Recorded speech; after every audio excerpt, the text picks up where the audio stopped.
நண்பர்களே, நோவா என்ற மனுவின் பெருவெள்ளத்திற்கு பின்வந்த நாட்களில் சரஸ்வதி என்ற பிரம்மாண்டமான நதி ஒன்று இமயமலையில் உற்பத்தியாகி அரபிக்கடல் வரையிலான நிலங்களை செழிப்பித்தது.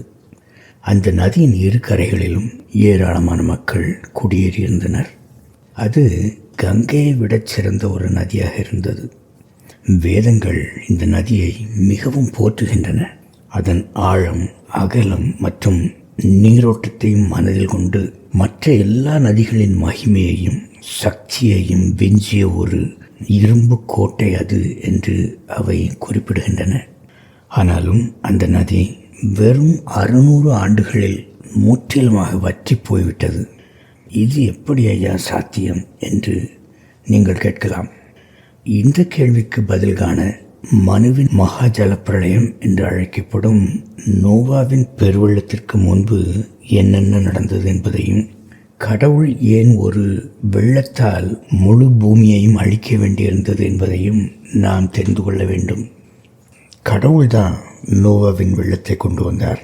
ஏன்னு கேட்டிங்கன்னா, வாட்சர்ஸ் என்ற விழுந்து போன தூதர்களும் அவர்களின் வாரிசுகளான ராட்சதர்களும் மிஸ்ஜனேஷன் என்று ஆங்கிலத்தில் அழைக்கப்படும் பாலியல் குழப்பம் மூலமாக கடவுளின் படைப்பை சிதைத்து போட்டனர். மிஸ்ஜனேஷன் என்பது பிராணி இனங்களை கலத்தல், விலங்குகளுடன் பாலுறவு கொள்ளுதல், அவர்களின் டிஎன்ஏயை மாற்றுதல் மற்றும் அறுவை சிகிச்சை போன்ற உடல் மட்ட தலையீடுகள் மூலம் உயிரினங்களை மாற்றுவது போன்றவையாகும். இதன் சங்கிலி தொடர் விளைவு மனிதகுலம் உட்பட கடவுளின் படைப்பு அனைத்தையும் மிக குறுகிய காலத்தில் அழித்துவிடும் அபாயம் கொண்டது. இதனால்தான் இறைவன் நோவாவின் பெருவெள்ளம் மூலமாக உலகத்தை அழித்தார். இருப்பினும் நாகரிகம் மீண்டும் தொடங்கிய போது சாத்தானும் அவனது மனித தோழர்களான நோவாவின் மகன் காம் என்ற காமதேவன் மற்றும் இந்து மதத்தில் கஷ்யப்பர் என்று அழைக்கப்படும் அவரது மகன் கூஷ் போன்றோரும் அதே தீய காரியத்தை செய்ய தொடங்கினர். கஷ்யப்பரின் 10 மனைவிகளிடமிருந்துதான் எல்லா உயிரினங்களும் பிறந்தன என்று கூறும் இந்து மத கோட்பாடு இதைத்தான் சுட்டி காட்டுகிறது. எனவே நிலைமை மிகவும் மோசமடைவதற்கு முன்பே நமது இறைவன் அவர்களை சமாளிக்க வேண்டியிருந்தது. இங்கே கடவுள் போல் நடித்து நம் உலகின் மக்களை ஏமாற்றும் ஆவிகளை பற்றி நான் பேசவில்லை. ஆதாமையும் ஏவாளையும் படைத்த நமது பிதாவாகிய கடவுளை பற்றி நான் பேசுகிறேன். உண்மையில் மனித இனத்தை உருவாக்கிய இறைவனை கண்டறிவது மிகவும் எளிது. ஏனென்றால் ஆதாமிற்கும் நோவாவின் பெருவெள்ளத்திற்கும் இடையில் 9 தலைமுறையை சார்ந்த மனிதர்கள் மட்டுமே இருந்தனர். மனுவின் மகா ஜலப்பிரளயம் என்று அழைக்கப்படும் நோவாவின் பெருவெள்ளம் ஆதாமின் படைப்பிற்கு பின் 2556 ஆண்டுகளில் நிகழ்ந்தது.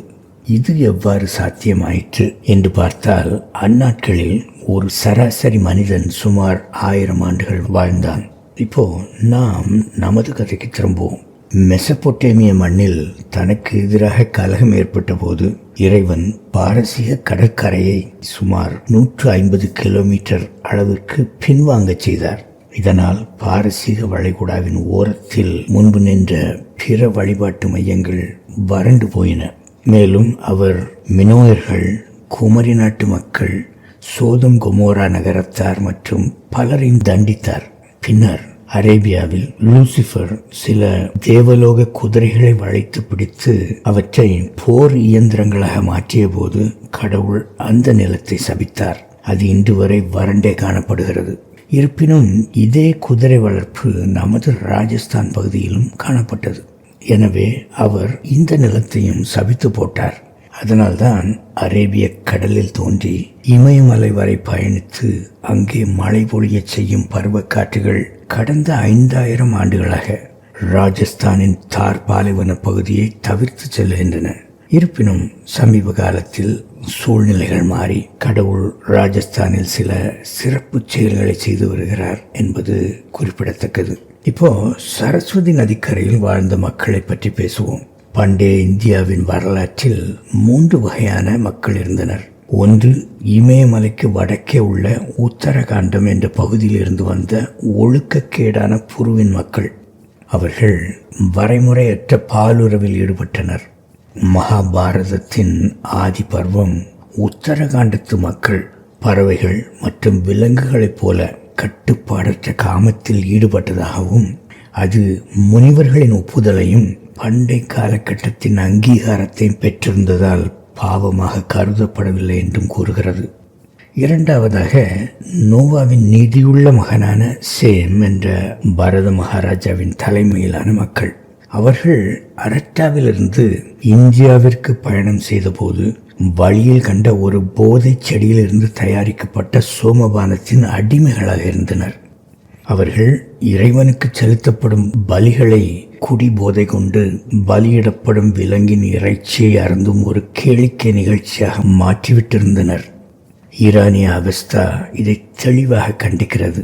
அவர்களின் தீய செயல்களுக்காக அஹுரா மாஸ்டா அவர்களை கடுமையாக தண்டிப்பார் என்று அது கூறுகிறது. நம்மவர்கள் இதற்கு என்னதான் விளக்கம் தந்தாலும் கடவுள் அதனால் மகிழ்ச்சி அடையவில்லை. இப்போ சரஸ்வதி நதியின் மறுபுறத்தில் மூன்றாவது குழுவினர் இருந்தனர். அவர்கள் பூர்வ இனத்தவர்களுக்கும் பரதர்களுக்கும் எதிரிகள். ரிக்வேதத்தில் தஸ்யுக்கள் என்று அழைக்கப்படும் அவர்கள் கஷ்யப்பரின் வழித்தோன்றல்கள், வீழ்ந்து போன தூதர்களுடன் கலந்த முதல் மக்கள். பிறகு கங்கை சமவெளியின் மேலத்தொங்கலில் மத்ஸ்ய என்று ஒரு ராஜ்யம் உள்ளது. அதன் பொருள் மீன் ராஜ்யம் என்பதாகும். இந்த ராஜ்யம் சரஸ்வதி நதிக்கரையில் தான் இருந்தது. மேலும் இந்த நதியில் வசித்த ஒரு பாதாளலோக நீர் மனிதர் 40 வெவ்வேறு பூலோக பெண்களுடன் பாலுறவு கொண்டதால் பிறந்த கலப்பு இனத்தவர்தான் இந்த ராஜ்யத்தின் பிரஜைகள். மீண்டும் கடவுளுக்கு இதுவும் பிடிக்கவில்லை. இப்போ இந்திரன் விருத்திரனை கொன்றதை பற்றி பேசுவோம். விருத்திரன் ஒரு நாகத் தலைவன். அவன் கிமு 2800 வாக்கில் வேதகால சரஸ்வதி நதி ஏற்கனவே வறண்டு கொண்டிருந்த நேரத்தில் ஆற்றிற்கு குறுக்காக ஒரு அணையை கட்டினான். இது கலப்பு உயிரினங்களும் சரஸ்வதி நதிக்கரையில் அத்துமீறி வாழ்ந்தன என்பதை காட்டுகிறது. இவை அனைத்தும் நமது பிதாவாகிய கடவுளுக்கு அருவருப்பானவை. மேலும் கிரேக்க புராணங்களில் நாம் இந்திரன் என்று அழைக்கும் அதே ஜியூஸ் டைஃபோனை கொல்வதாக சித்தரிக்கப்பட்டுள்ளது. இது இந்தியாவில் நடந்த அதே நிகழ்வின் மறுபதிப்பாகும். புரோமித்தியஸ் வானத்திலிருந்து நெருப்பை கொண்டு வந்ததும் சக்கர தொழில்நுட்பம் நம் உலகத்திற்கு அறிமுகப்படுத்தப்பட்டதும் கிரேக்க புராணங்களில் சித்தரிக்கப்பட்டுள்ள இந்திய மண்ணில் நிகழ்ந்த மற்ற ஒத்த நிகழ்வுகளாகும். மேலும் இறைவன் நாம் நமது கிரகத்தை தீட்டுப்படுத்தாமல் இருப்பதில் குறிப்பாக இருந்தார். பைபிளில் கிதியோன் ஒரு பலிபீடத்தை கட்டிய போது மனித ஒளிகளால் செதுக்கப்பட்ட கற்களை பயன்படுத்தாமல் இயற்கையாக அமைந்த கற்களை மட்டுமே பயன்படுத்துமாறு அவர் அறிவுறுத்தினார். ஏனென்றால் அது பலிபீடத்தின் புனித தன்மையை சேதப்படுத்தும் என்று அவர் கூறினார். அதே வண்ணம் பிதாவாகிய தேவன் கட்டிடங்களில் நாம் பிரயோகிக்கும் செங்கற்களை வெறுத்தார். உதாரணமாக, தன் தகப்பனுடைய ஆடம்பரமான வீட்டில் வாழ்ந்த ஆபிரகாம் யெகோவா தெய்வத்தை சந்தித்த பின்பு கூடாரங்களில் வாழ ஆரம்பித்தார். இந்த கட்டத்தில் சரஸ்வதி நதி பகுதிதான் செங்கற்களின் பிறப்பிடம் என்பதையும், பாபேல் கோபுரத்தை கட்டியவர்கள் இந்த பகுதியிலிருந்துதான் வந்தவர்கள் என்பதையும் நாம் காண்பது அவசியம். அதனால்தான் பாபேல் கோபுரத்தை கட்டியவர்கள் கிழக்கிலிருந்து வந்தார்கள் என்று பைபிள் கூறுகிறது. மேலும் அவர்களுடைய முடிவு என்ன ஆனது என்பது நம் அனைவருக்கும் தெரியும். இப்போ நான் மற்றொரு சுவாரஸ்யமான உண்மையை உங்களிடம் சொல்லட்டுமா? பைபிளில் ஒரு நபர் மிகவும் கெட்டவராக இருந்தால் பைபிள் அவரை முற்றிலுமாக தவிர்த்து அவருடைய பெயரை கூட குறிப்பிடுவதே இல்லை. அவர்களுள் ஒருவர் நோவாவின் மனைவி ஆவார். பைபிளில் அவருடைய பெயரை நீங்கள் காண முடியாது. இப்போ பெருவெள்ளத்திற்கு பிறகு உண்மையான படைப்பாளரான பிரம்மன் என்பவரை மறைப்பதற்காக விக்கிரக வழிபாட்டுக்காரர்கள் நோவாவை பிரம்மாவாக மாற்றினார்கள். பிரம்மாவின் மனைவிதான் சரஸ்வதி என்பதை நாம் அறிவோம். எனவே இறைவனுக்கு ஒவ்வாத நோவாவின் மனைவியின் பெயரைத்தான் சரஸ்வதி நதிக்கு சூட்டியிருந்திருக்கின்றனர். ஒருவேளை சரஸ்வதி லூசிஃபருடன் மரபணு சோதனைகளில் ஈடுபட்டிருந்த தன் மகன் காமதேவனான பைபிளின் காமிற்கும் அவரது மகனான கஷ்யப்பர் என்ற கூஷிற்கும் ஆதரவளித்திருக்கலாம். இது கடவுளுக்கு பிடிக்காத ஒரு காரியம். இப்போ பிதாவாகிய கடவுள் எல்லாம் வல்லவர். அவரது விருப்பு வெறுப்புகளுக்கும் அவற்றுக்கு பின்னாலான காரணங்களும் உண்டு. அவருடைய செய்கைகளை கேள்வி கேட்க நாம் எம்மாத்திரம். ஆரம்ப காலத்தில் அவர் குதிரை வளர்ப்பது, இரும்பை உருக்குவது, நாய்களை வளர்ப்பது, திருமணத்திற்கு புறம்பாக பிள்ளை பெறுவது போன்ற பல விஷயங்களில் மிகவும் கண்டிப்புடன் இருந்தார். இன்று அவர் தன் மகன் இயேசுவின் நிமித்தமாக மனித குலத்துடன் மிகவும் சமரசம் அடைந்திருந்த போதிலும் கடைசி முடிவு அவருடையதுதான் என்பதை நாம் உணர வேண்டும் நண்பர்களே.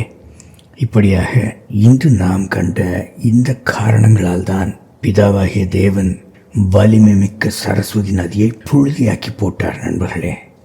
ஆனால் இது முடிவல்ல. இயேசுவின் வருகை சமீபம். அவர் வரும் அந்நாளில் சரஸ்வதி நதி மீண்டும் பெருக்கெடுத்து ஓடும், பூமி வளம் பெறும். இதைத்தான் ஏசாயா தீர்க்கதரிசி பின்வருமாறு குறிப்பிடுகிறார். இதோ நான் புதிய காரியங்களை செய்கிறேன், இப்பொழுதே அது தோன்றும், நீங்கள் அதை அறியீர்களா? நான் வனாந்தரத்திலே வழியையும் அவ்வாந்தர வெளியிலே ஆறுகளையும் உண்டாக்குவேன் என்று அவர் கூறுகிறார். ஆகவே இயேசுவை அண்டிக் கொள்ளுங்கள். உண்மையை உணர்ந்து அவர் மூலமாக இறைவன் உங்களுக்கு இலவசமாக வழங்கும் நித்திய ஜீவனை தாழ்மையுடன் பெற்றுக்கொள்ளுங்கள். நீங்கள் அனந்த காலத்திற்கும் நன்றியுடையவர்களாக இருப்பீர்கள். இது உறுதி. சரி நண்பர்களே, இந்த வீடியோவையும் பார்த்ததற்கு மிக்க நன்றி. மீண்டும் உங்களை மற்றொரு வீடியோவில் சந்திப்பேன். வணக்கம்.